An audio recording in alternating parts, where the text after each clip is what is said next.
চলুন আজ একটা দারুণ নতুন ইংরেজি শব্দ শিখে ফেলি, পসিটি। শব্দটা সহজে বোঝার জন্য চলুন একটা ছোট্ট গল্প শুনি। এক ছিল খুব সুন্দর সবুজ একটা গ্রাম। সেখানে নদীতে কুয়াতে সব জায়গায় ছিল ভরপুর পানি, কোনো কমতি ছিল না।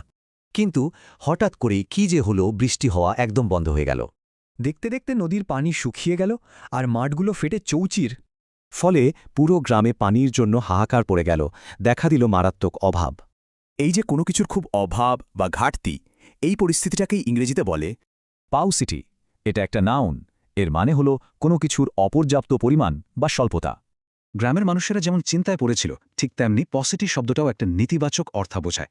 সহজ কথায় এর মানে হল অভাব, ঘাটতি বা কমতি। আচ্ছা, গল্প তো হলো, এবার চলুন দেখি বাস্তবে এটা কিভাবে ব্যবহার করা হয়। মানে টেক জগতে দক্ষ কর্মীর অভাবের কারণে ভালো কর্মী নিয়ে প্রতিযোগিতা তৈরি হয়েছে। কাঁচামালের স্বল্পতা ছিল, তাই কারখানার উৎপাদন কমে গিয়েছিল আর জিনিসপত্র পাঠাতেও দেরি হচ্ছিল।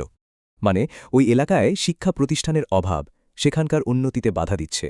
কিন্তু এই শব্দটা মনে রাখব কি করে? চিন্তা নেই, একটা সহজ উপায় আছে। শব্দটাকে ভেঙে ফেলুন, পজ আর সিটি। ভাবুন তো, একটা শহর যেন পজ হয়ে গেছে, মানে থেমে গেছে। কেন থেমে গেছে? কারণ সেখানে জরুরি জিনিসের পাউসিটি বা অভাব আছে।